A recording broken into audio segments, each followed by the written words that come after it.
बस बस।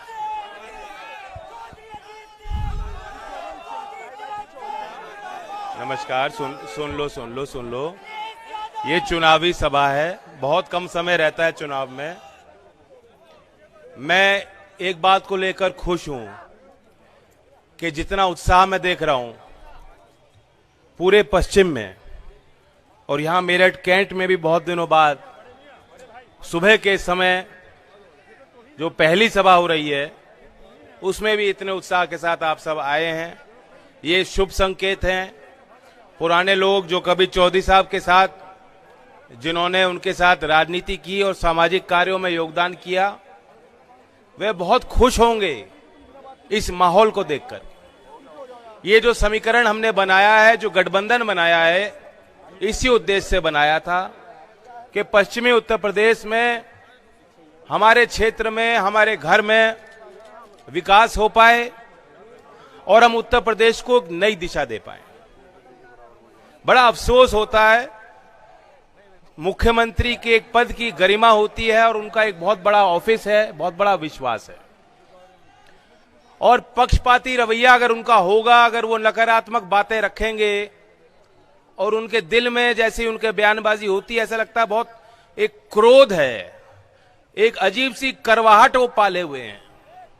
वरना कोई शासक नहीं चाहता कि मेरे क्षेत्र में तनाव हो, मेरे परिवार में तनाव हो, झगड़े हों।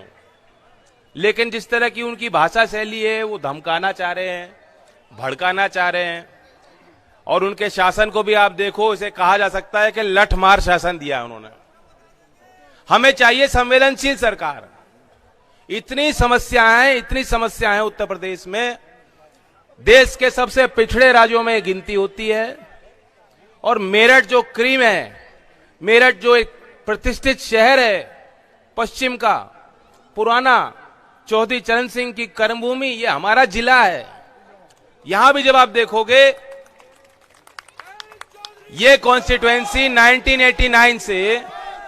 1989 से क्षेत्र की जनता भाजपा को जिता रही है, और आज भाजपा की सरकार दिल्ली में भी है, यूपी में भी है।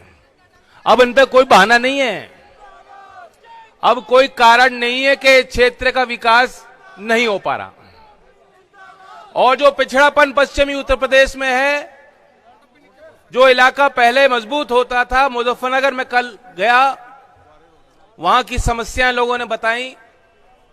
वादे तो बहुत बड़े बड़े किए थे, लेकिन जमीन धरातल पे नहीं उतर पाई चीजें।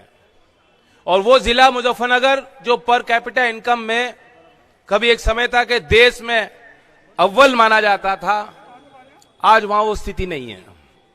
कुछ तो किसानी का संकट है, खेती से जुड़े लोग, समाज में उनका स्थान नीचे होता जा रहा है, गिरता जा रहा है, पतन है, क्योंकि कमाई नहीं है, क्रय शक्ति नहीं है किसान परिवार में। साधारण किसान परिवार तो पालन पोषण नहीं कर पा रहा।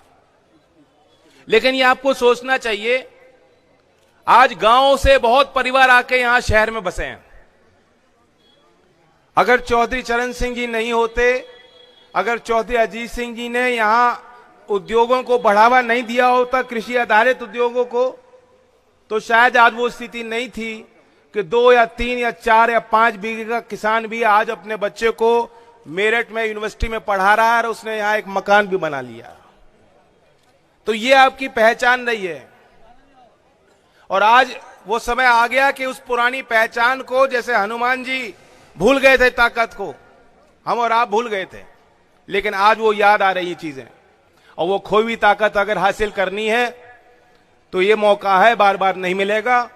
सभी जातीय धर्म के लोग ऊपर उठकर, उनके अंदर नई चेतना जागी है, और उसका श्रेय जाता है किस तरह से किसान आंदोलन में आप सबने योगदान दिया। पहली बार हो रहा है आजाद भारत में कि 13 महीने हमें और आपको सड़क पर बिताने पड़े।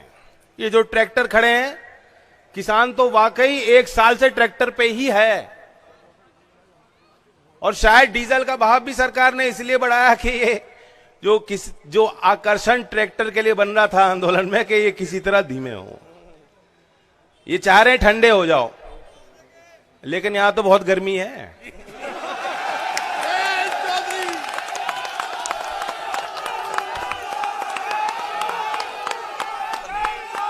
और वे तो उल जलूल बात कर रहे हैं कि ठंड कर देंगे, जिन्ना, पाकिस्तान पे गोला मारना है। ये कोई हमारे मुद्दे नहीं। हम तरक्की चाहते हैं, नौजवान नौकरी चाहते हैं। गन्ने का पेमेंट बड़ी प्रॉब्लम। ये मेरठ क्षेत्र में जो परंपरागत उद्योग है, एक तो म्यूजिकल इंस्ट्रूमेंट बनते हैं, यहाँ दुनिया में एक्सपोर्ट होता है, और कैंची का उद्योग है परंपरागत। और देश में जितने बल्ले बनते हैं 70% यहां मेरठ में बनते हैं बल्ले। तो लोकदल की बल्ले बल्ले करा दो इस बार।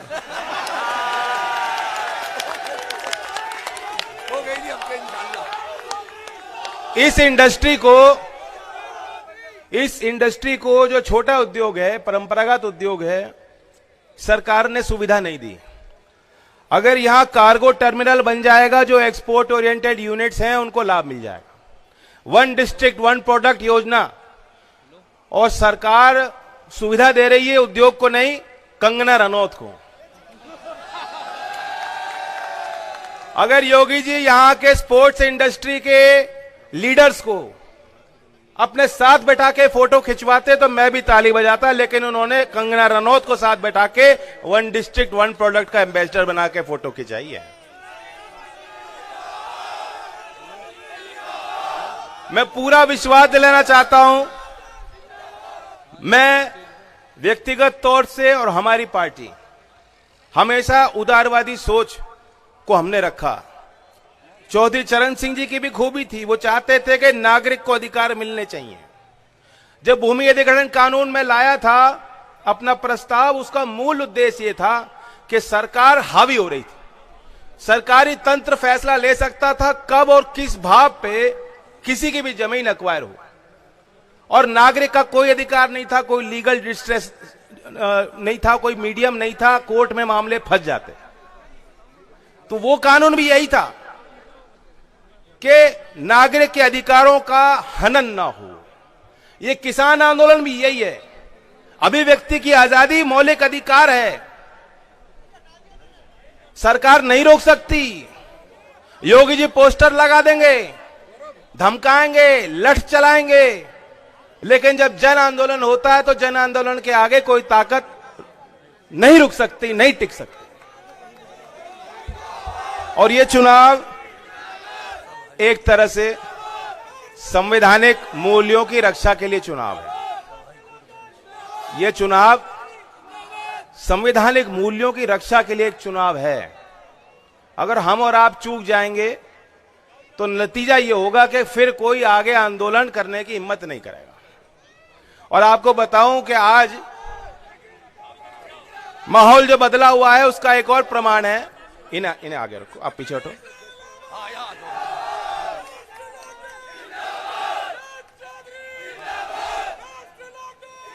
बिजनौर से मैं आपको एक उदाहरण दे रहा हूं कि हालात कितने बिगड़ चुके हैं। हम और आप ये नहीं सोच सकते कि गाज गिरेगी किसी और पे। गाज अगर आज हम नहीं बोलेंगे, अगर आज हम एकता नहीं दिखाएंगे, अगर आज हमसे किसी कमजोर और निहत्थे व्यक्ति की हम मदद नहीं करेंगे, कल गाज आप पे गिरनी है। बिजनौर से आपके पार्टी के चुनाव चिन्ह पे डॉक्टर नीरज चौधरी चुनाव लड़ रहे हैं। डॉक्टर नीरज चौधरी चुनाव लड़ रहे हैं और उन पे भी भारतीय जनता पार्टी के लोगों ने यह आरोप लगा दिया और एफआईआर दर्ज कर दी राष्ट्रद्रोह का, कि पाकिस्तान जिंदाबाद का नारा उनके कार्यक्रम में लिया जा रहा था। क्या लोकदल के कार्यक्रम में पाकिस्तान जिंदाबाद का नारा लिया जाएगा?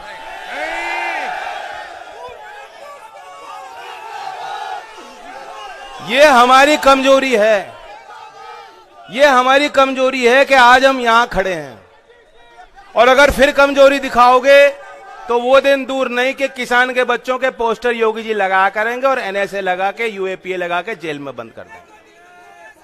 ये किसान ना होते, अगर ये क्षेत्र गर्म ना होता तो ये देश आजाद होने वाला नहीं था। ये क्रांति की धरती मेरठ में कह रहा हूं।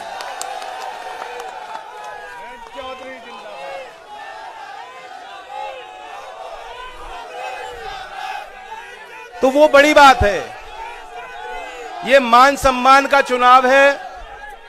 मैं जानता हूं कि इस क्षेत्र का 1989 से एक ही पार्टी जीतती आई है, लेकिन इसलिए मैं यहाँ आया कि जरूर इस क्षेत्र में आऊंगा। और ये भी पीछे नहीं हटी, बहुत हिम्मत वाली महिला हैं। मैं आपको बताना चाहता हूं, कम महिलाओं को हमने टिकट दिया, बहुत कम महिलाओं को हम टिकट दे पाए। देने को तो मैं किसी भी नेता की बीवी को, बेटी को लड़ा सकता था, लेकिन मैंने ये देखा, हमने 2 टिकट दिए हैं। एक तो गोकुल बलदेव से, वो खुद जिला पंचायत मेंबर बनी है, राजनीतिक व्यवस्था का हिस्सा है, पढ़ी लिखी महिला है, उनको हमने टिकट दिया। दूसरी मनीषा जी, क्योंकि इन्होंने मेहनत की है, विमेन्स इश्यूज पे सामाजिक क्षेत्र में सक्रिय भूमिका निभाई है और खेती भी करती हैं, ये खेती भी करती हैं। तो इसलिए मेरे लिए परफेक्ट कॉम्बिनेशन जो आरएलडी में फिट बैठती थी। मुझे बड़ी खुशी है कि इनको हमने उम्मीदवार बनाया, इन्हें भरपूर आप समर्थन दें। और मैं आपको विश्वास दिलाता हूं कि अभी आपका कोई प्रतिनिधि नहीं है, अभी आपका कोई वकील नहीं है जो वकालत कर ले कि मेरे क्षेत्र का क्या हो रहा है। कोई नहीं कह पाता। बीजेपी के इतने विधायक हैं, उनमें से किसी की कोई सुनवाई नहीं हो रही। पहली बार बहुमत की सरकार में इतने सारे विधायक विधानसभा में अपनी सरकार के विरोध में धरना देके बैठे थे, अपने सरकार के विरोध में। कभी सुनिए बात ऐसी? क्योंकि वो काम नहीं करा पाए, वो किसी जनता के काम नहीं आए। जब किसानों पे संकट की घड़ी थी, उनमें से एक भी नहीं बोल पाया। तो बिना रीढ़ की हड्डी के नेता नहीं होता। नेता वो होता है जो सही है तो सही है, फैसला ले लिया तो ले लिया। और इसलिए मैं कह रहा हूं, मैं ऐसा नहीं जो फैसला बदल लूं। और बहुत निश्चय के साथ हम आगे बढ़ेंगे। ये बात अखिलेश जी के मन में भी है। जो इस क्षेत्र का ड्यू है, जो हमारा हक है, जो हमारा अधिकार है, आज आपको किसी के आगे झुकने की जरूरत नहीं पड़ेगी। आप लोकदल को ताकत दोगे और गठबंधन की सरकार बनाओगे, कभी आप पे लठ नहीं चलेगा, ना आपके मान सम्मान के साथ खिलवाड़ होगा। और इस क्षेत्र के विकास को हम नई गति देना चाहते हैं। जिस तरह चौधरी अजीत सिंह जी ने यहाँ उद्योगों का निर्माण कराया था, उसी तरह से क्षेत्र में रोजगार के सृजन के अवसर, वो मौके हम जनता को, नौजवानों को देना चाहते हैं। और यहां तक कि पिछले 2 वर्ष जो कोविड के कारण खराब हुए, सेना की भर्ती नहीं हुई कितने सालों से, ये बहुत बड़ा मुद्दा है।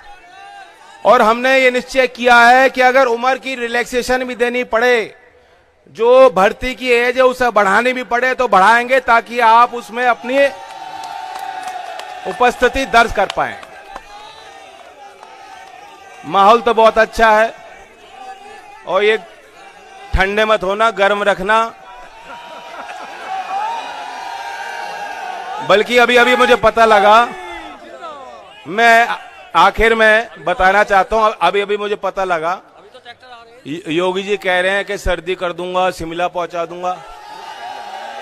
बिजनौर में कड़ी धूप निकली हुई है, यहां भी धूप निकली हुई है, मौसम बिल्कुल साफ है। देखो मौसम साफ है ना।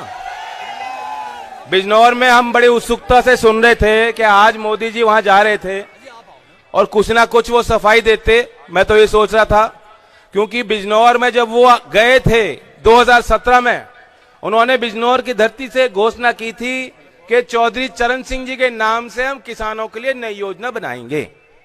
और 5 साल चौधरी चरण सिंह जी का नाम नहीं लिया गया, ना कोई योजना सरकार बना पाई। तो मैं तो सोच रहा था आज वहां बिजनौर जाएंगे तो उनसे सवाल पूछा जा सकता और वो कुछ ना कुछ जवाब दे सकते हैं, सफाई दे सकते हैं। लेकिन भाजपा का मौसम इतना खराब हो गया कि बिजनौर का उन्होंने प्रोग्राम ही कैंसिल कर लिया। बताओ। तो पूरे पश्चिम में लहर है। और गठबंधन के सभी कार्यकर्ताओं को, समाजवादी पार्टी और हमारे राजभर जी, सभी संगठन महान दल के कार्यकर्ता सब मौजूद हैं। मैं धन्यवाद देता हूं और आभार व्यक्त करता हूं। और हमारी सरकार बनेगी तो सबका सम्मान होगा। धन्यवाद। जय हिंद, जय भारत।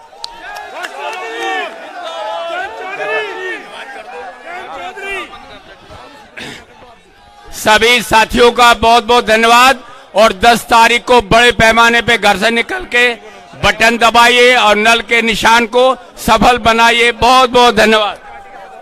चलो।